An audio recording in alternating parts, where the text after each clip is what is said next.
I opened the door to find the process server standing there with a manila envelope, and I couldn't stop the smile that curved my lips.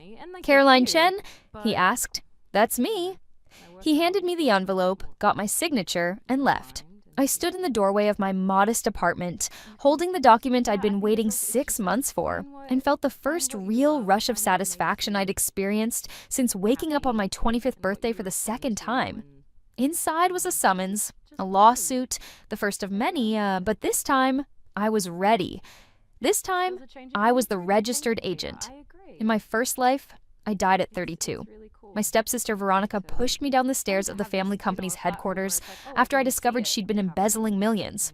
The fall didn't kill me immediately. I spent 3 days in the hospital paralyzed.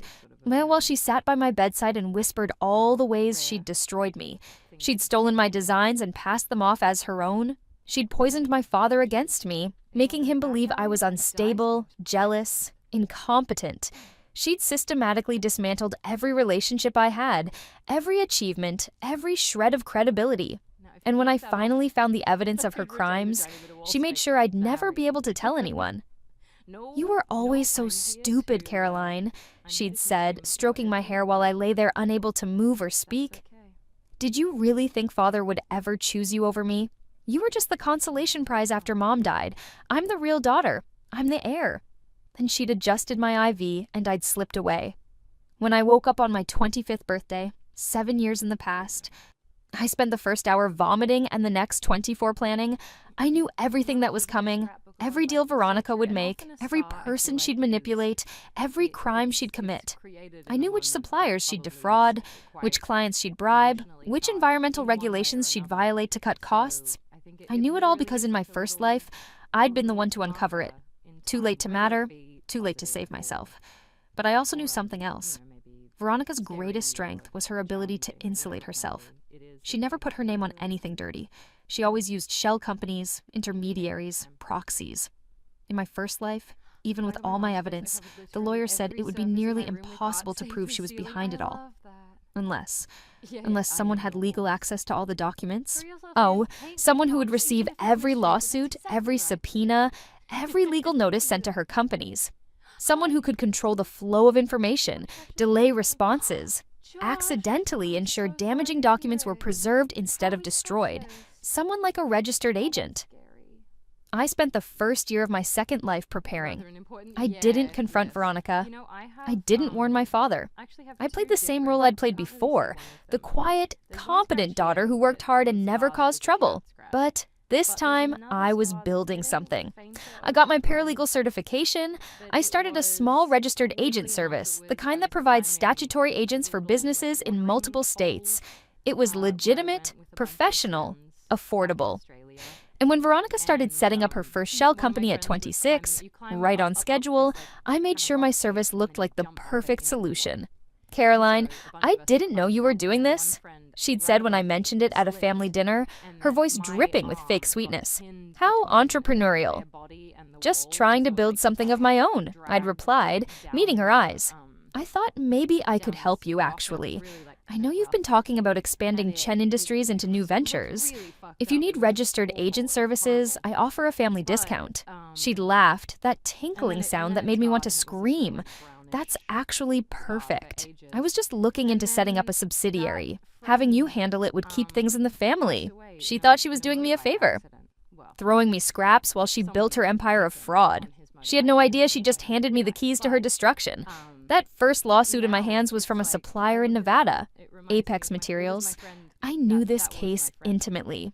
In my first life, Veronica had ordered substandard materials from them for a commercial building project, forged the quality certificates, and when the building developed structural issues 2 years later, she'd buried the evidence and let Apex take the fall. The lawsuit would have been settled quietly if Veronica had handled it properly, but she couldn't handle it properly because she never saw it coming in the first place. I'd made sure of that. As her registered agent, I received all legal correspondence for her shell company, Pacific Development LLC. According to our service agreement, I was required to forward any legal documents to her within 2 business days. But there were so many ways for things to get delayed. A misplaced email, an incorrect address on file, a postal delay. This particular summons gave her 20 days to respond to the lawsuit. By the time she actually received it from me, she'd have 10. But that wasn't the beautiful part. The beautiful part was that I'd also received that same week subpoenas for 3 other Veronica-controlled entities, a demand letter from an environmental advocacy group, and a notice of audit from the state tax authority, all of which I was legally required to forward to her. All of which I forwarded in a single overwhelming package, timed to arrive the day before she was leaving for a 2-week vacation in the Maldives. I knew about the vacation because in my first life, she'd gone on the same trip. She'd posted about it constantly on social media while I was drowning in work at Chen Industries, covering for her absence. This time, I watched from my laptop as her assistant frantically tried to reach her, as deadlines slipped past, as default judgments were entered because no one responded in time, as the first cracks appeared in her perfect facade. "Caroline, what the hell happened?" Veronica stormed into my office 3 weeks later, her designer heels clicking against the worn linoleum. My office was actually just a shared workspace in a strip mall, but it was mine, and it was legitimate, and most importantly, it was where I controlled the flow of information to 12 different Veronica-controlled entities. "I need you to explain why I have a default judgment against Pacific Development," she said. Slamming papers onto my desk, I looked up from my computer, carefully arranging my expression into one of confusion and concern. "What? I forwarded you that lawsuit as soon as I received it." "You sent it to me the day before I left for vacation." "I sent it the day I received it," I corrected. "I'm required to forward legal documents within 2 business days. I actually sent it the same day, which is faster than required." Her jaw clenched. "You could have called me. Our service agreement doesn't include phone notifications. That's a premium service tier. You chose the basic package." I pulled up the contract on my screen, turned it toward her. "See, Section 4.2, email notification only." I watched her struggle to control her anger. She couldn't yell at me too much. Not when I was providing a service. Not when I was doing exactly what our contract specified. Not when she was the one who'd chosen the cheapest option. "Fine," she said tightly. "I need you to set up phone notifications going forward. For all my entities? Of course. I'll send you the updated service agreement with the new pricing." "I don't care about the price, Caroline. Just do it." I nodded, already knowing she'd never sign that updated agreement because in 3 days, she'd be dealing with something much bigger than a supplier lawsuit. The environmental lawsuit hit like a bomb.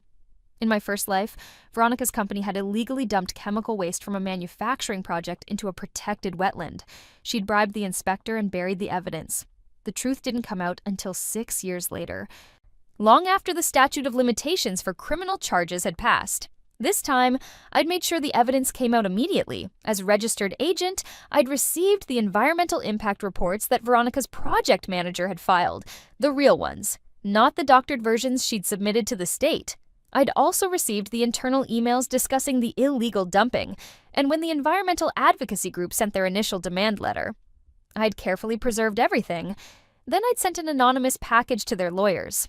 The lawsuit was filed in federal court. The damages claimed were in the 8 figures.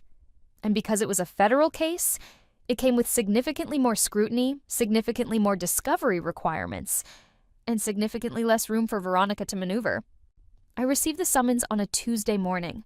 I forwarded it to Veronica immediately, with a phone call this time, because I wanted to hear her voice when she realized what was happening. "This is insane," she said. "This is a shakedown. These environmental groups just target successful companies and the complaint includes pretty specific allegations," I said, scanning the document. "Dates, locations, chemical compositions. They seem to have detailed evidence." "They don't have anything. It's all speculation." "They have photos, soil samples, witness testimony." I kept my voice professionally neutral. "You're going to need a good environmental attorney." "I need you to make this go away. I'm your registered agent, not your lawyer. I just received documents." "Then receive them slower." Her voice was sharp now, panicked. You're my sister, Caroline. You're supposed to be on my side." It took everything in me not to laugh. "I am on your side, Veronica. That's why I'm making sure you get all the legal documents promptly so you can mount the best defense possible." The silence on the other end of the line was deafening. "I need to talk to Father," she finally said, and hung up. I leaned back in my chair, staring at the ceiling of my small office, and let myself smile. In my first life, my father had always chosen Veronica. every single time. When I came to him with concerns about her business practices, he dismissed me as jealous. When I showed him evidence of financial irregularities, he said I was trying to undermine her. When I begged him to investigate before it was too late, he said I was being dramatic. He'd loved her more, trusted her more, believed in her more. And in the end, she'd destroyed him too. But only after I was dead and couldn't see it. This time, I wasn't trying to warn him. I was just going to let him watch. I knew Veronica would run to him. She always did when she was in trouble.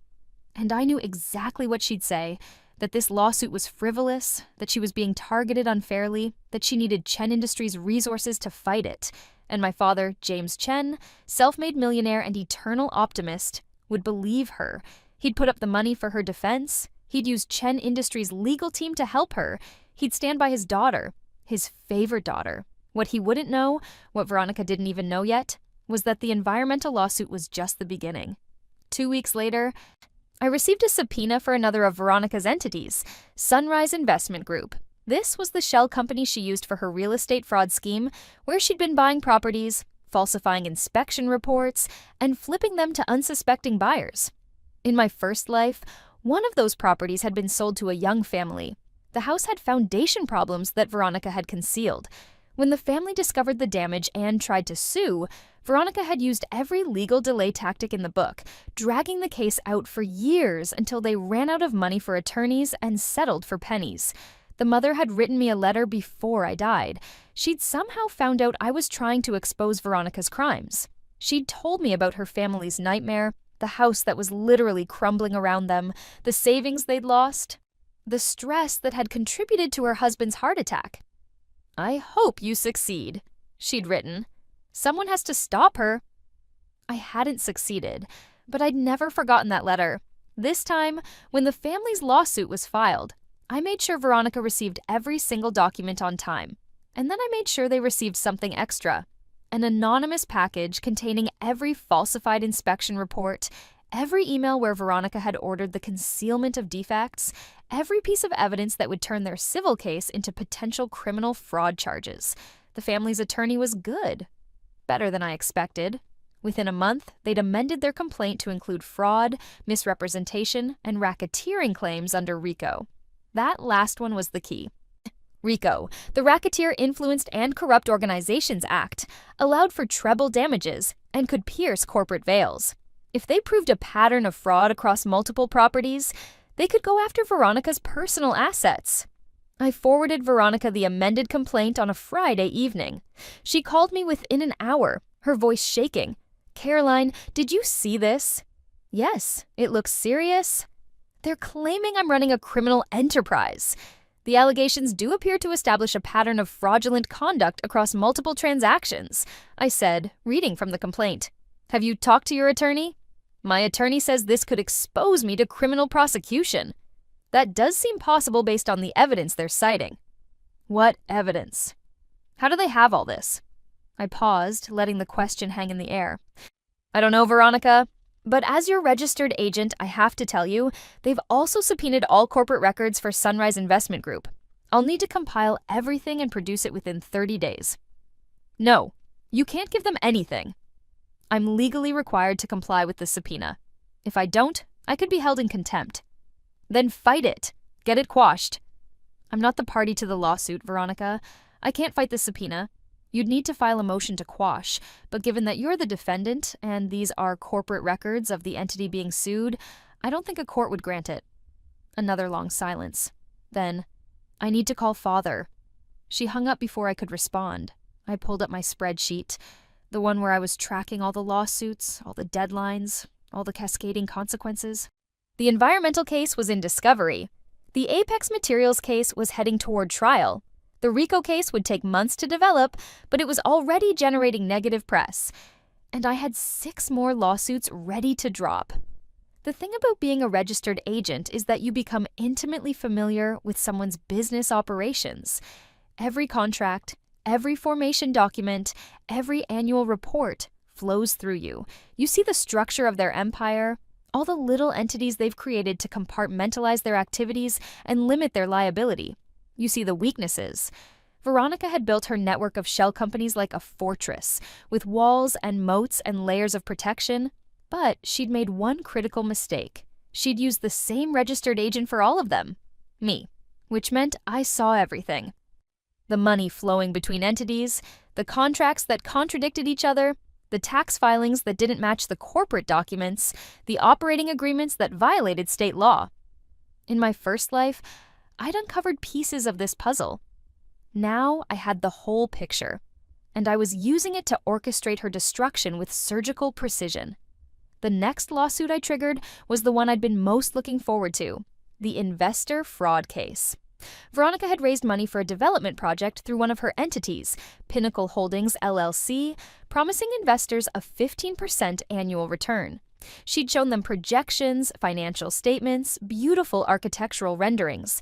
She'd collected $8 million from 23 investors, most of them friends of our father or connections from Chen Industries.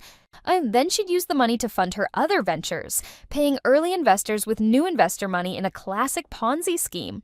In my first life, the whole thing had collapsed 3 years down the line, destroying countless relationships and nearly bankrupting several families who'd trusted the Chen name. This time, I made sure it collapsed much faster. As registered agent, I'd received Pinnacle's annual reports, which Veronica had falsified.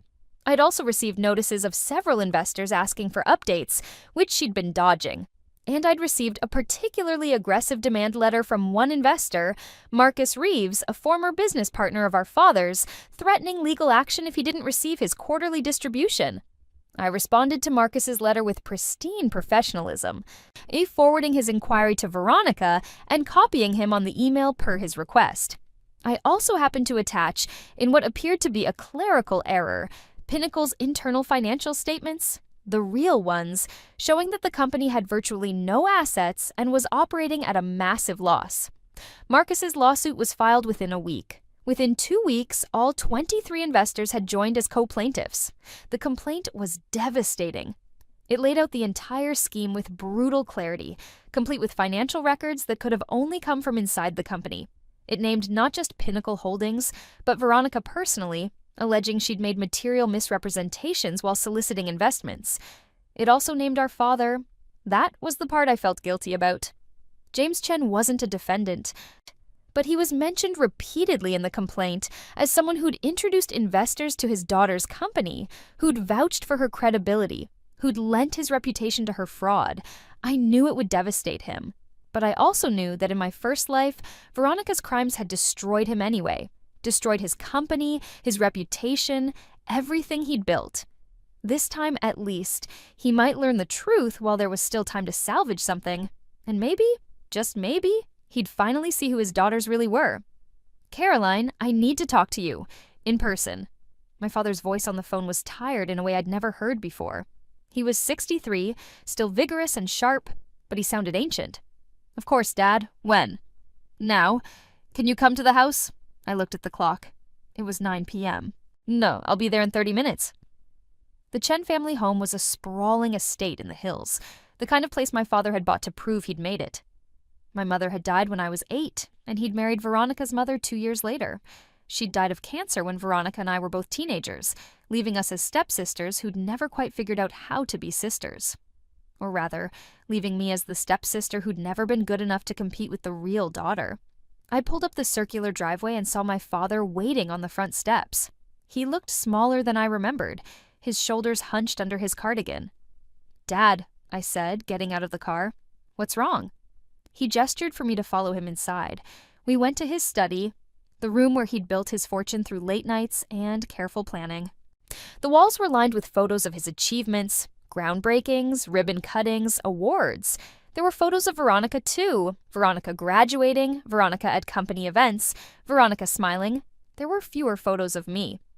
"I've been reviewing the investor lawsuit," he said, settling into his leather chair. He looked old. When had he gotten so old? The allegations against Veronica. "I saw the complaint," I said carefully. "It's serious." "The investors are people I've known for decades, Caroline.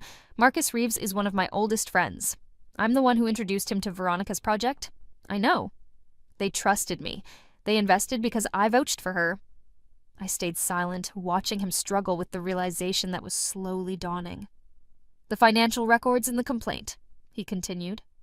They show that Pinnacle Holdings never had the assets Veronica claimed, that the whole project was... He couldn't finish the sentence. A fraud, I said quietly. Yes, his hands were shaking. How long have you known? This was the moment where I could tell him everything. About my rebirth, about knowing the future, about watching him choose Veronica over me again and again until it destroyed us both. The moment where I could beg him to believe me, to trust me, to finally see the truth, but I knew better. Even now, even with the evidence in front of him, he wanted to believe in Veronica. I could see it in his eyes, the desperate hope that there was some explanation, some misunderstanding. So I gave him something simpler, something he could accept. I didn't know about the fraud, I said, but as Veronica's registered agent, I receive all the corporate documents, I see the discrepancies, the financial statements that don't match the tax filings, the contracts that don't align with the representations made to investors. And you didn't tell me?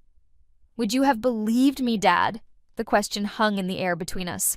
We both knew the answer. I want to believe there's an explanation, he said finally, that Veronica made mistakes, but not deliberate fraud. Then you should talk to her. I've tried. She's not answering my calls. That surprised me. In my first life, Veronica had always run to Father when she was in trouble. But this time, the trouble was so much bigger, so much faster. Maybe even she could see that Father couldn't fix this. I need you to help me understand something, Caroline. He leaned forward, his eyes searching my face. You're her registered agent for 12 different entities. You receive all her legal documents. How is she getting sued so much all at once? This was the dangerous question, the one I'd been preparing for. I receive the lawsuits, I said carefully. I don't control when they're filed. From what I can see, there are a lot of people who feel they've been wronged by Veronica's companies. Suppliers who weren't paid, investors who lost money, property buyers who discovered defects, environmental groups concerned about violations. Once the first few lawsuits were filed and became public record, other people with grievances probably felt empowered to come forward. It's like dominoes falling. Yes. He studied me for a long moment, and I wondered if he could see the truth in my eyes. If he could sense that I was the one who'd pushed the first domino, who'd orchestrated this cascade of consequences. You know what I keep thinking about? He said. Your mother, your real mother, I mean. She was so principled, so honest. She would have been devastated to see what's happening. My throat tightened. I barely remembered my mother, but I remembered her voice, her warmth, her insistence that we always do the right thing.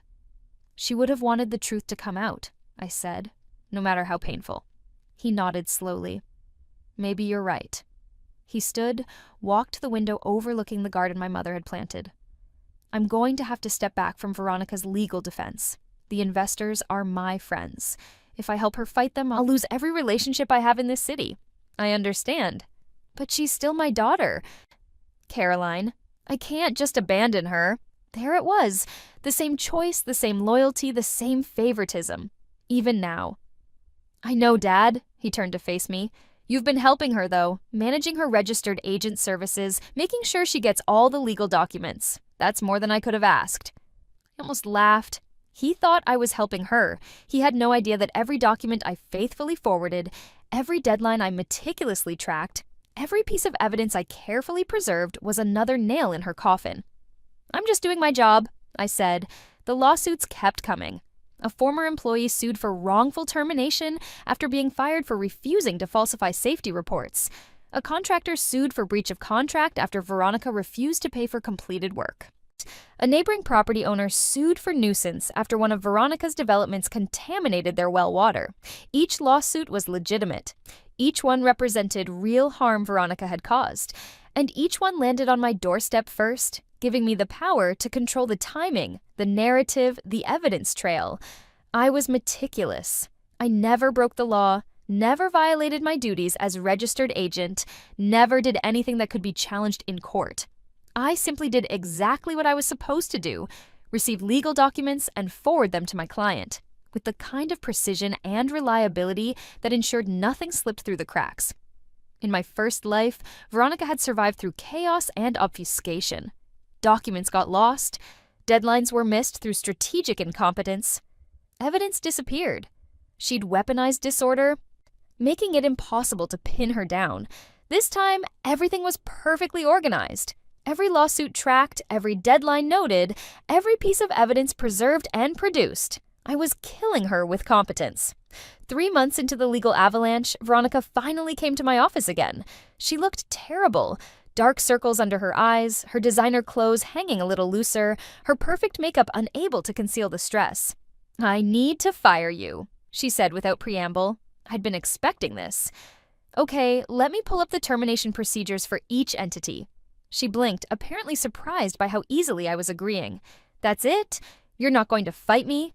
"Why would I? If you want a different registered agent, that's your prerogative." "Because you're my sister. Because I gave you this business." I met her eyes, keeping my expression neutral.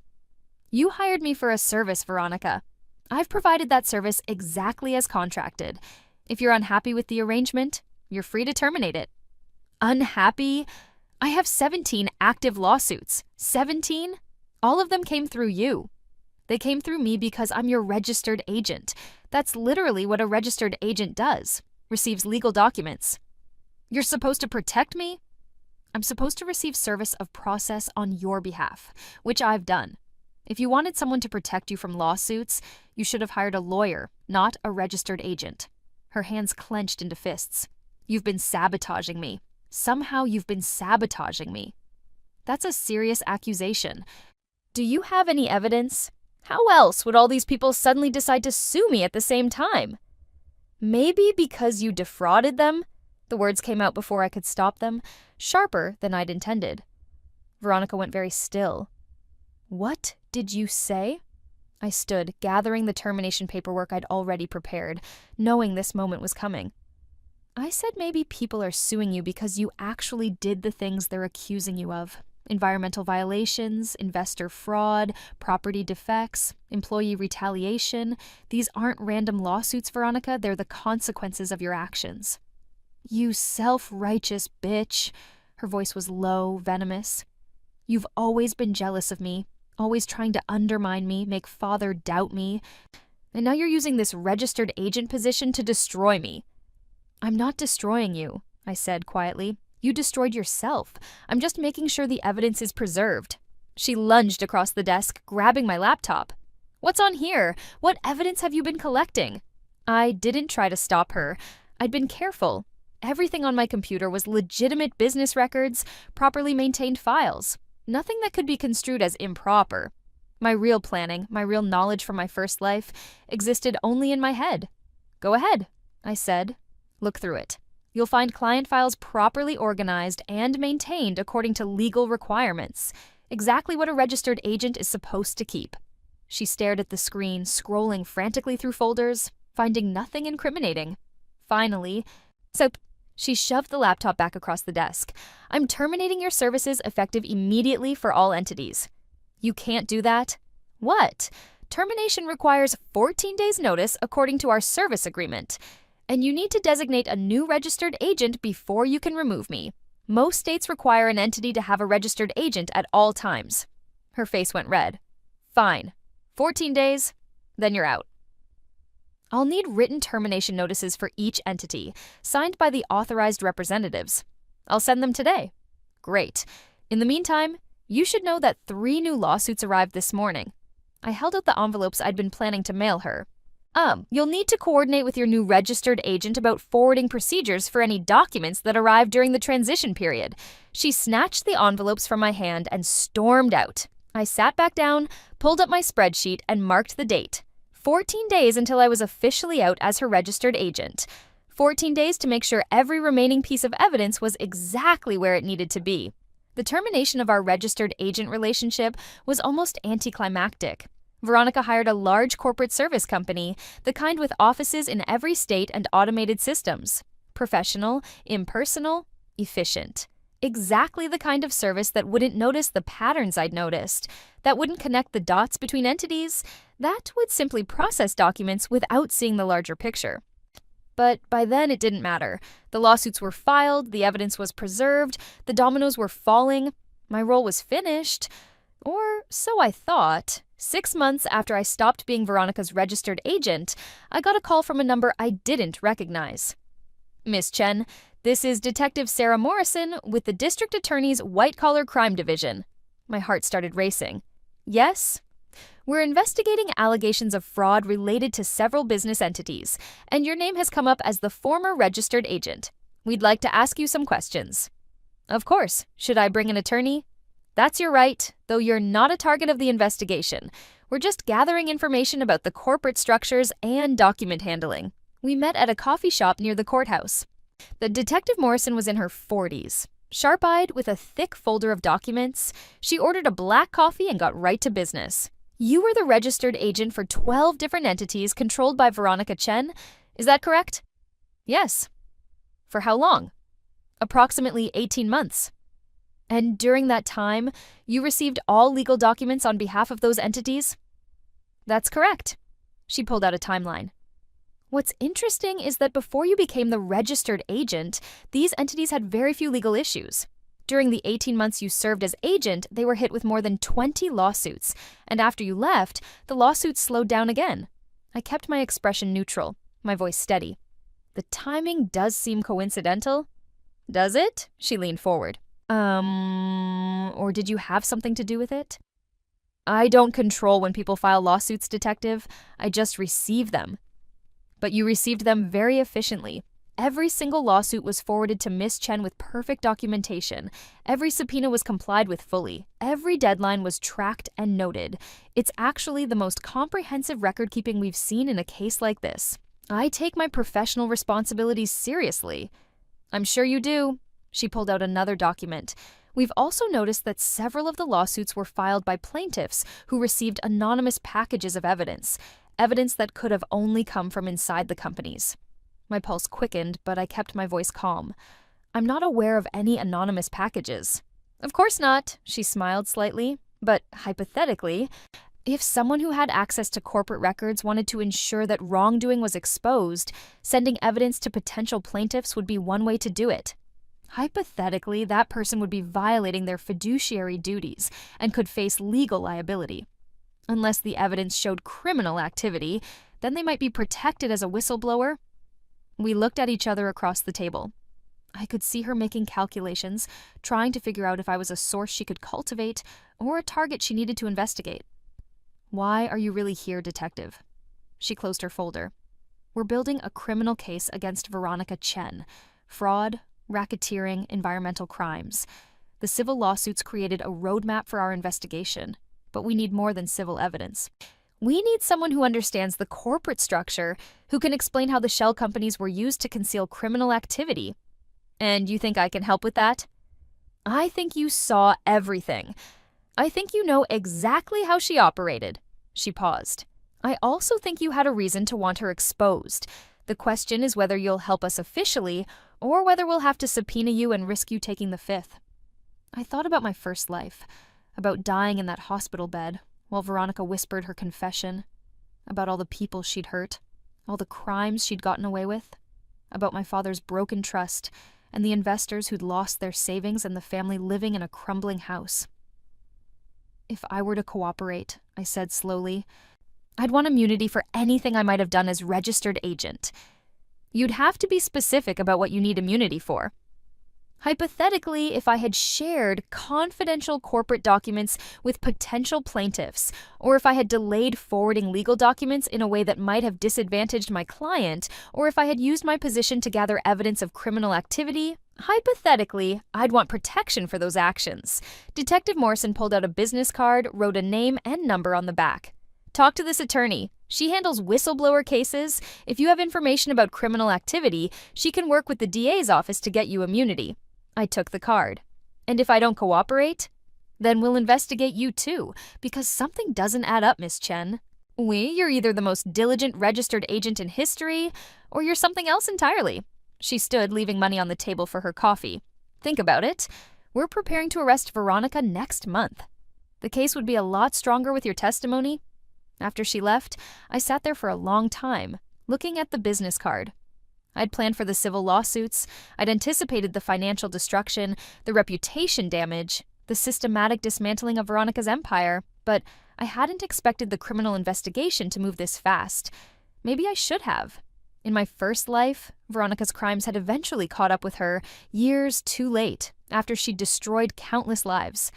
This time, the compressed timeline, the perfect documentation, the overwhelming evidence had accelerated everything. The question was whether I wanted to be there for the final act. I called the attorney. Her name was Rebecca Torres, and she specialized in whistleblower protection and qui tam cases. We met in her office, a sleek suite in a downtown high-rise. "Detective Morrison sent you?" she asked, gesturing for me to sit. "Yes, she suggested I might need immunity." "Tell me what you did." So I told her, not about the rebirth, I wasn't that crazy, but about the rest of it. About systematically gathering evidence, about timing the forwarding of documents to maximize legal pressure, about the anonymous packages sent to plaintiffs. Rebecca listened without interrupting, taking occasional notes. When I finished, she was quiet for a moment. "You were in a unique position," she said finally. "As registered agent, you had access to documents that proved criminal activity. The question is whether you had a duty to report that activity or a duty to maintain client confidentiality." "Both," I said. "Registered agents have to maintain confidentiality, but there's also a legal obligation to report certain crimes." "Exactly. And the evidence you preserved could be seen as either a breach of confidentiality or fulfillment of a legal obligation, depending on how we frame it. Can you get me immunity? Probably. The DA wants to prosecute Veronica Chen, not you. You're small fish, and you have information they need, but you need to be completely honest with me about everything you did." I hesitated. Even if some of it was questionable? Especially if it was questionable. I can't protect you from surprises. So I told her more. About tracking the lawsuits in my spreadsheet, about coordinating the timing of document production, about understanding exactly how to comply with legal requirements in ways that would maximize damage to Veronica. Rebecca's expression didn't change. When I finished, she said, "You didn't do anything illegal." Unethical? Maybe, depending on how you interpret a registered agent's duties. But you forwarded all documents, you complied with all subpoenas, you maintained proper records. A good prosecutor could argue you were just doing your job extremely well. And a bad prosecutor could argue you violated client confidentiality and used your position to harm your client. That's why we want immunity. She drafted a proffer letter to the DA's office outlining what I knew and what I'd done, so offering my cooperation in exchange for immunity from prosecution. Within a week, we had an agreement. I would testify about the corporate structures, the document flows, the evidence I'd preserved. In exchange, I would receive immunity for any actions taken in my capacity as a registered agent. The DA's office was ecstatic. I was, apparently, the perfect witness. Knowledgeable, credible, and armed with documents that proved every element of their case. Veronica was arrested on a Tuesday morning at the Chen Industries headquarters. The media was there. Someone had tipped them off, though I had no idea who. The footage showed her being led out in handcuffs, her face pale with shock, as cameras flashed and reporters shouted questions. My father called me that night. "Did you know?" he asked. His voice was hollow. "That she was going to be arrested? Yes, the DA's office contacted me a few weeks ago." "And you didn't warn her?" "No." Silence. Then, "Why, Caroline? She's your sister."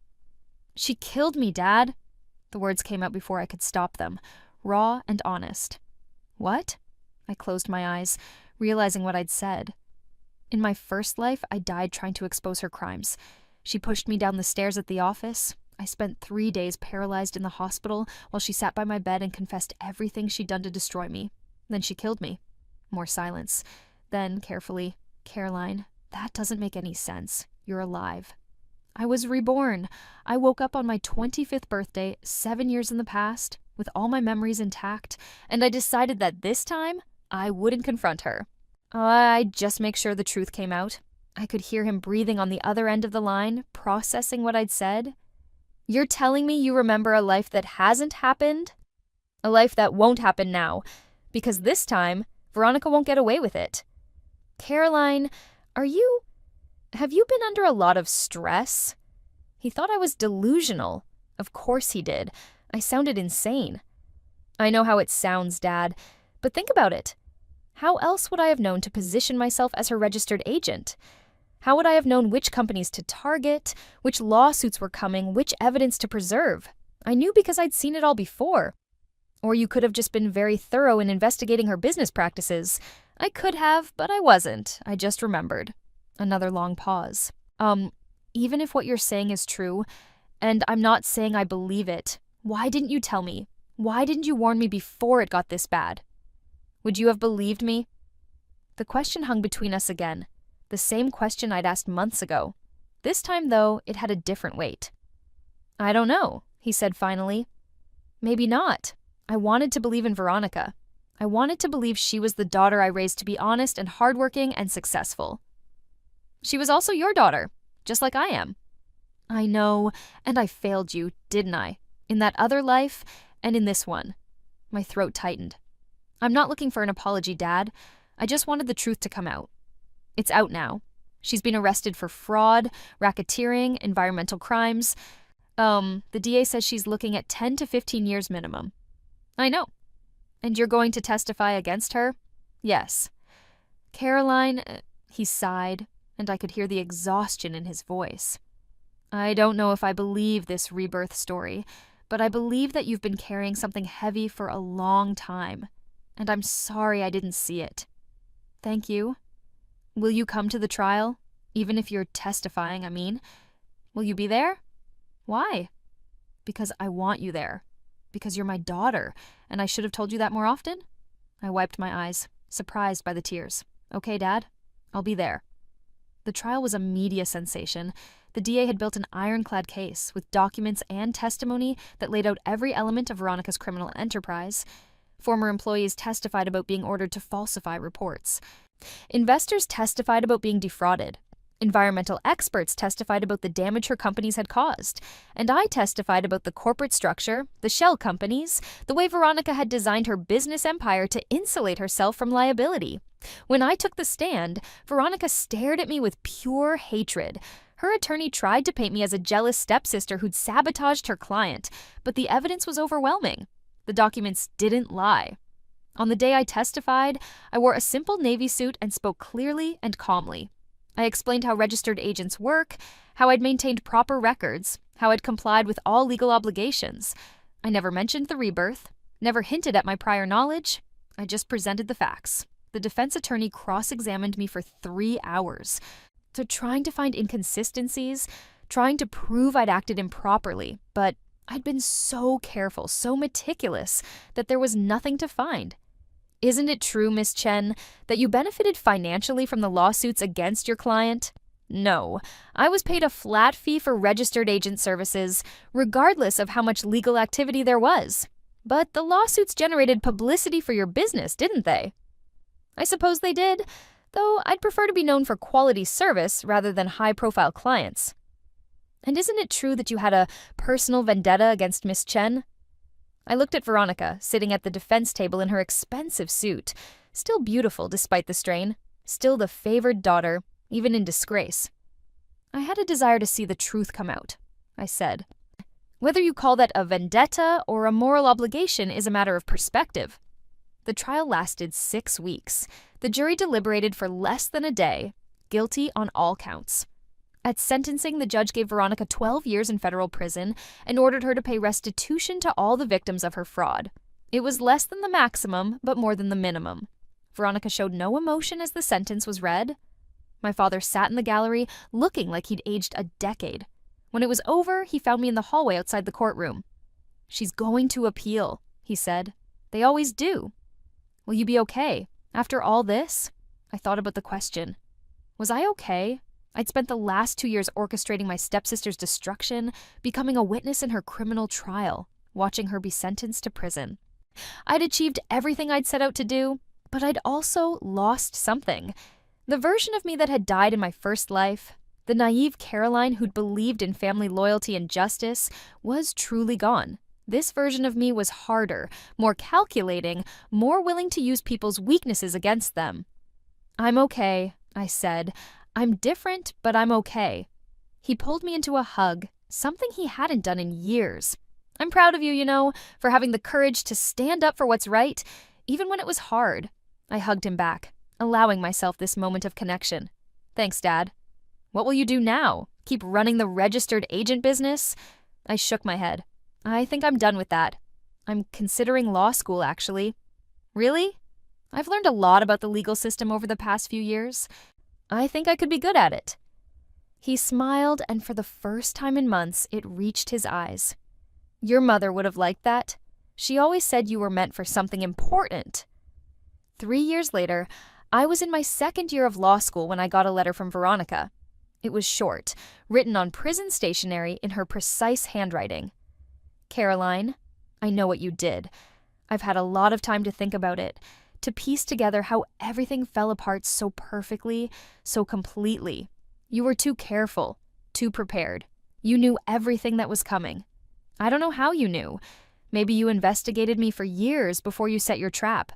Maybe you're just smarter than I ever gave you credit for. Either way, I underestimated you. I spent my whole life thinking I was better than you. Smarter. More ambitious. Yeah, more deserving of Father's love. I thought you were weak, passive, forgettable. I was wrong. I'm not asking for forgiveness. I'm not even asking you to respond to this letter. I just wanted you to know that I understand now. You won. Veronica. I read the letter twice, then put it in a folder with all the other documents from the case. I'd kept everything. Every lawsuit, every piece of evidence, every reminder of what I'd accomplished. Not as a trophy, as a warning to myself about what I was capable of. Because the truth was, I'd enjoyed it. The planning, the execution, the perfect unfolding of Veronica's destruction. I'd enjoyed watching her squirm, watching her panic, watching her finally face consequences. That enjoyment scared me sometimes. It meant I'd changed in ways that went beyond just being smarter or more prepared. I'd become someone who could methodically dismantle another person's life and feel satisfaction rather than guilt. But I'd also become someone who stood up for victims, who preserved evidence, who ensured the truth came out. Someone who used the law as it was meant to be used, to protect the vulnerable and hold the powerful accountable. I could live with that version of myself. 5 years after Veronica's conviction, I passed the bar exam and got a job at a small firm specializing in whistleblower cases and fraud litigation. The work was satisfying in ways I hadn't expected, helping people who'd been wronged, building cases against corporate malfeasance, using the system to achieve justice. My father came to my bar admission ceremony, beaming with pride. Chen Industries had survived Veronica's crimes, barely, but it was recovering under new management. My father had stepped back from day-to-day operations, focusing instead on rebuilding the relationships Veronica had damaged. Your mother would be so proud, he said, hugging me after the ceremony. A lawyer in the family. I learned from the best, I said. The lawyers who prosecuted Veronica showed me how powerful the law can be when it's used correctly. They had a very good witness, he said, smiling. We had dinner that night, just the two of us, at a quiet restaurant overlooking the water. Over dessert, he asked the question I'd been expecting. Do you ever regret it? The way you brought Veronica down? I thought about it carefully. I regret that it had to happen. I regret that she hurt so many people. But do I regret exposing her crimes? No. Even though it meant losing your sister? I lost my sister a long time ago, Dad. Maybe in another timeline. Maybe when she first decided that winning mattered more than integrity. Either way, the Veronica who went to prison wasn't someone I could save. He nodded slowly. I've been thinking about that other timeline you mentioned, the one where she killed you. You don't believe it happened. I don't know what I believe, but I know that you saved a lot of people from being hurt. The investors who got their money back, the family with the defective house who received compensation, the environment that was protected. If you really did live through this once before, then maybe that was the point. To come back and make it right. I smiled. That's a very optimistic interpretation. I'm an optimistic person, he said. Oh, it's one of my weaknesses. It's also one of your strengths. We finished dinner and walked along the waterfront, talking about cases I was working on and his plans for semi-retirement. It was peaceful, comfortable, the kind of evening I'd never imagined in my first life. Before we parted, he hugged me again. I love you, Caroline. I should have said that more often, should have shown it better. But I want you to know, I'm grateful you're my daughter. I love you too, Dad. I never responded to Veronica's letter. There was nothing to say that wouldn't sound either cruel or dishonest. She knew what I'd done, and she knew why, and any words would just be decoration on a finished truth. But sometimes, late at night when I was working on a case, I'd think about her sitting in prison, thinking about the choices that led her there. I'd wonder if she understood that it wasn't just about revenge, that every lawsuit I'd facilitated represented real harm she'd caused, real people she'd hurt. I'd wonder if she'd changed at all, or if she still believed the only mistake she'd made was underestimating me. Mostly, though, I didn't think about Veronica. I thought about the future. My future. The one I was building with my own hands, instead of the one that had been stolen from me. I thought about the clients I was helping, the cases I was winning, the good I was doing in the world. I thought about using my knowledge of how things could go wrong to make sure they went right instead. And I thought about the fact that being someone's registered agent had taught me the most important lesson of all. Information is power, but only if you know how to use it. In my first life, I discovered Veronica's crimes too late. This time, I'd positioned myself at the center of the information flow, turning her own weapons against her. Every lawsuit that came to my door first became a tool for justice instead of an obstacle to overcome. It wasn't the revenge I'd fantasized about in those 3 days dying in a hospital bed. It was better. It was systematic, legal, and permanent. It was a registered agent doing her job with absolute perfection, and that perfection had been Veronica's undoing. 10 years after my rebirth, I was a partner at my firm, specializing in corporate fraud cases. My father had fully retired, spending his time on philanthropic work and rebuilding his reputation. Veronica was in year 7 of her sentence, eligible for parole in 5 more years. I was in my office reviewing a new case when my assistant buzzed me. "Caroline, there's someone here to see you. She says it's about a registered agent issue." I looked up, curious. "Send her in?" The woman who entered was in her 30s, professional but anxious. She sat down across from my desk and twisted her hands together. "My name is Jennifer Marks," she said. "I'm an accountant at a tech company. I've been noticing some irregularities in our financial statements, and I think my boss might be committing fraud." "Have you reported it internally?" I tried. I was told to mind my own business. She pulled out a folder. "I've been documenting everything, but I don't know what to do with it. Someone suggested I talk to you because you handled a similar case years ago." I opened the folder, scanning the financial records. The irregularities were obvious once you knew what to look for. Phantom revenue, inflated assets, hidden liabilities, classic fraud indicators. "This is serious," I said. "If you blow the whistle, there will be consequences. Your boss will know it was you." "I know, but people are investing in this company based on false information. Employees have their retirement savings tied up in stock that might be worthless. I can't just ignore it." I looked at Jennifer, seeing in her the person I'd been in my first life, someone who knew the truth and wanted to do the right thing, even if it cost her everything. "If you're serious about this," I said, "I can help you, but you need to understand the process. We'll need to gather more evidence, work with the SEC, possibly testify in court. It's not easy, and it's not quick." "Will it work?" "If the evidence is as solid as it looks, yes, it'll work." She nodded, determination settling over her features. "Then let's do it." As we began discussing strategy, I felt something shift inside me. This was why I'd become a lawyer. Not just to punish the guilty, but to help the brave. To give people like Jennifer the tools and support they needed to expose wrongdoing. In my first life, I'd been alone. This time, I could make sure no one else had to be. The Jennifer Marks case took 2 years to build and another year to prosecute. Her boss was convicted of securities fraud and sentenced to 8 years in prison. Jennifer received a whistleblower award and went on to start a consulting firm specializing in fraud detection. And I realized something. Being reborn hadn't just been about getting revenge on Veronica. It had been about learning to use my knowledge, my position, my resources to make things right. Every lawsuit that came to my door first became an opportunity for justice. Every client who walked into my office became someone I could help instead of someone I had to watch suffer. I'd been given a second chance at life, and I'd used it to make sure other people didn't need second chances because I'd helped them get it right the first time. On the 15th anniversary of my rebirth, I visited my mother's grave for the first time in years. The cemetery was peaceful, shaded by old oak trees, the headstones weathered but well-maintained. I stood in front of her marker, reading the familiar inscription, "Loving mother, devoted wife, woman of integrity." I wish you'd been here to see it, I said quietly. Everything that happened with Veronica, the trial, the conviction, the justice for all those people she hurt. The wind rustled through the leaves above me.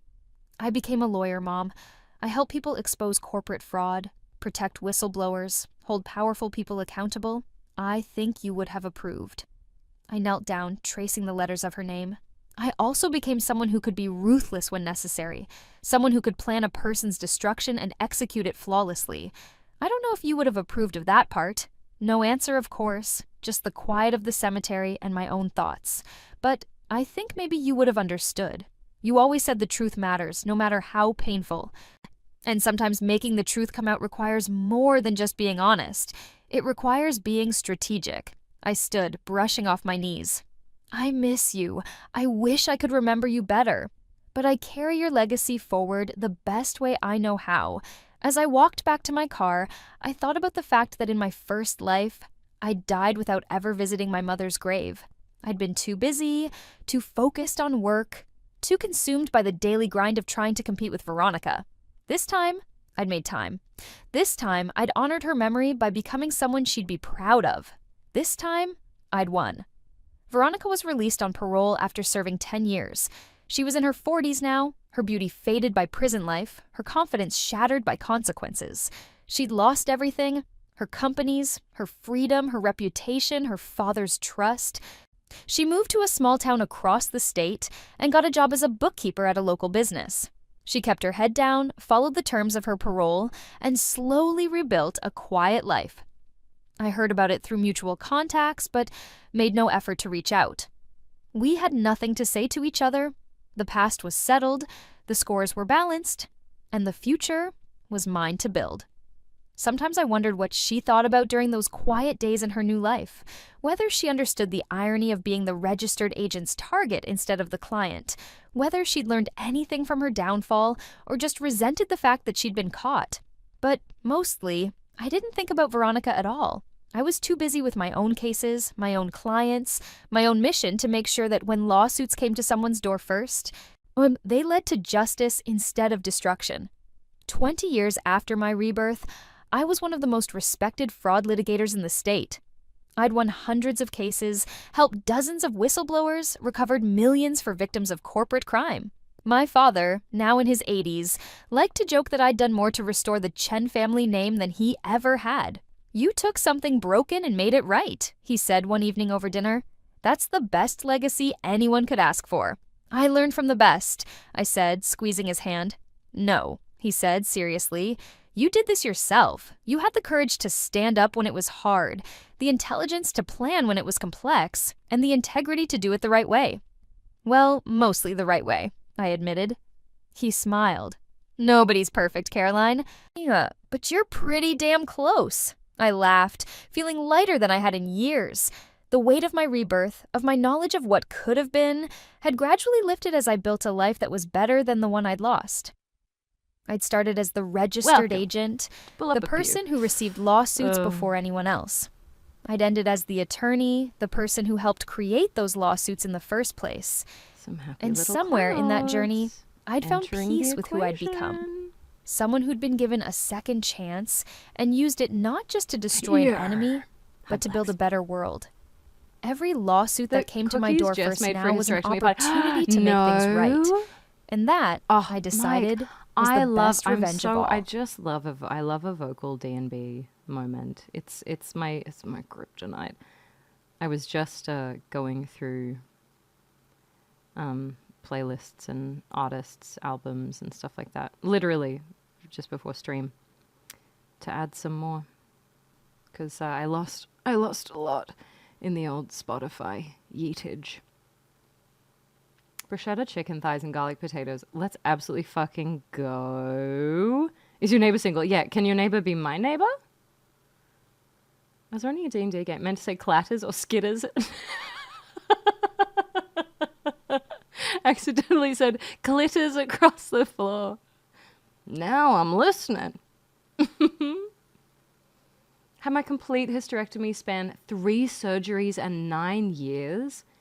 Is that normal? Just abysmal visual.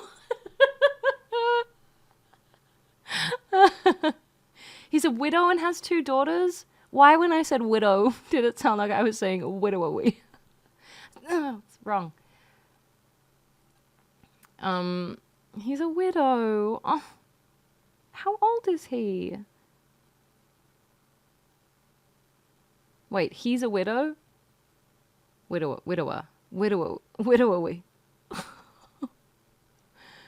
Why did I think your shirt said thrifting? It would be more accurate, probably. This was I've modeled for Beautiful Bastard a few times, which is oh my god.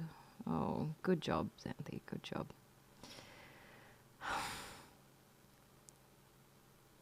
Help me out here. Wow, I can literally picture his face. I can widowy picture his face. Philip DeFranco. Philip DeFranco's clothing brand. And it's the picture that pops up on Fourth Wall. When you log into Fourth Wall, the picture of me modeling is for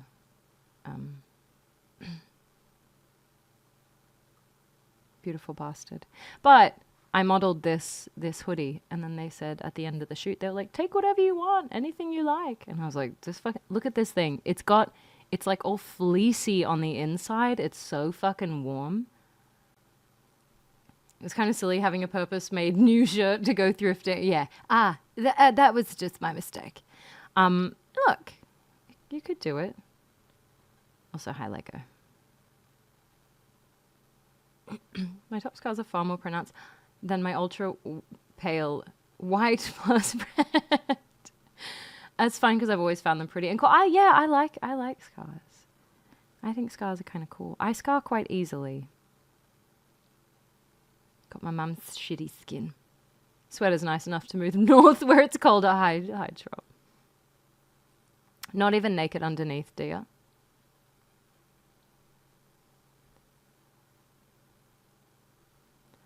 What from, Blacksmith? If you want to. Yeah, scars are cool. Silicone is good for scars. Oh yeah.